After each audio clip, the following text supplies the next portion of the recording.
Assalamualaikum warahmatullahi wabarakatuh. Kami dari kelompok 11, kelas 5D Akuntansi akan menjelaskan mengenai pusat pertanggungjawaban.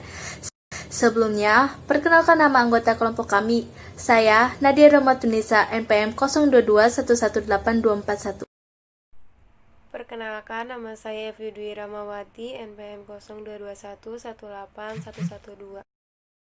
Perkenalkan, nama saya Nilai Sasmita Syahaan, NPM 0221 18105. Nama saya Siti Nurlela, NPM 0221 18269. Selanjutnya, kita masuk ke materi. Yang pertama, struktur organisasi perusahaan. Ada dua tipe struktur organisasi yang berpengaruh dalam cara pendelegasian wewenang. Yang ke satu, struktur organisasi terpusat atau sentralisasi. Hanya sedikit wewenang dilempahkan atasan kepada bawahannya. Yang kedua, struktur organisasi desentralisasi. Banyak terjadi pelimpahan wewenang dari atasan kepada bawahan. Alasan perusahaan memilih sistem terdesentralisasi ada 4, yaitu yang pertama, penggunaan data lokal dan kecepatan mengambil keputusan. Yang kedua, fokus kerja manajemen pusat. Yang ketiga, pelatihan untuk memotivasi manajer. Yang keempat, meningkatkan kompetisi. Selanjutnya, pengertian pusat pertanggungjawaban. Pusat pertanggungjawaban atau responsibility center adalah suatu segmen usaha di mana manajer bertanggung jawab terhadap satu set aktivitas tertentu. Ada akuntansi pertanggungjawaban atau responsibility accounting, adalah sebuah sistem yang mengukur hasil dari setiap pusat pertanggungjawaban sesuai dengan informasi yang dibutuhkan oleh manajer untuk menjalankan pusat pertanggungjawaban tersebut. Tipe-tipe pusat pertanggungjawaban. 1. Pusat kos. Manajer bertanggung jawab terhadap kos yang berada dalam wilayah kewenangannya. Kos yang tidak dapat ditelusuri secara langsung kepada segmen usaha tidak menjadi tanggung jawab manajer pusat kos. 2. Pusat pendapatan. Manajer bertanggung jawab terhadap pendapatan segmen pimpinnya. Pendapatan yang tidak dapat ditelusuri secara langsung kepada segmen tidak menjadi tanggung jawab manajer pusat pendapatan. 3. Pusat laba. Manajer bertanggung jawab terhadap pendapatan maupun kos yang bisa ditelusuri secara langsung segmen yang dipimpinnya. 4. Pusat investasi. Manajer berhak melakukan investasi dan harus mempertanggungjawabkan kos terkait investasi yang dilakukan. 1. Bagian unit organisasi sebagai pusat pertanggungjawaban. Unsur penting yang harus ada dalam akuntansi pertanggungjawaban adalah menentukan tempat yang akan dikendalikan. Untuk menentukan tempat-tempat ini, perusahaan perlu menyusun sebuah struktur organisasi. Adapun fungsi struktur organisasi adalah penetapan dan penentuan. 1. Deskripsi tugas masing-masing orang yang berada dalam posisi yang ada dalam struktur tersebut. 2. Wewenang dan tanggung jawab dari masing-masing posisi yang ada di dalam struktur tersebut. 3. Garis pelaporan pertanggungjawaban. Adapun struktur organisasi di dalam slide dicontohkan PT Fiona.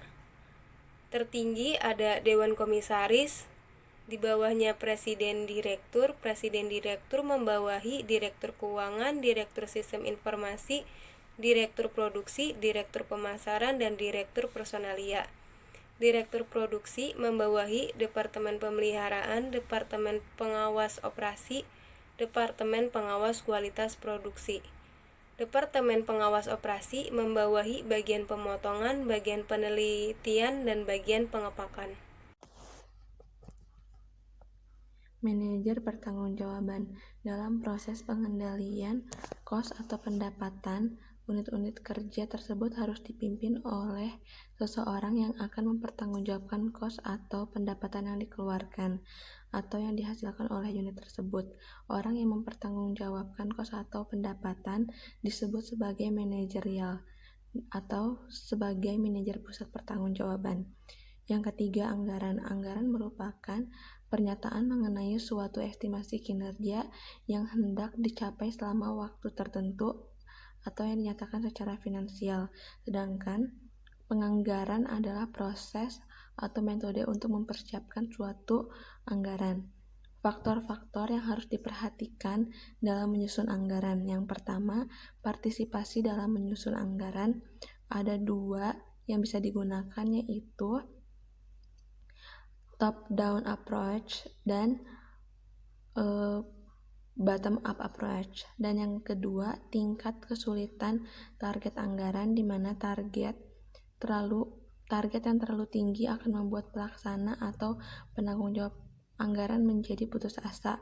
Dan yang ketiga, ketertiban manajemen senior adalah manajemen senior haruslah menelaah anggaran yang telah dibuat oleh pelaksana anggaran, melakukan tindak lanjut dan memberi saran-saran atau realisasi anggaran. Hal ini penting sebagai umpan balik bagi pelaksana dan membuatnya lebih termotivasi dalam usaha untuk mencapai target yang telah disepakati secara bersama. Di sini saya akan menjelaskan tentang laporan pertanggungjawaban.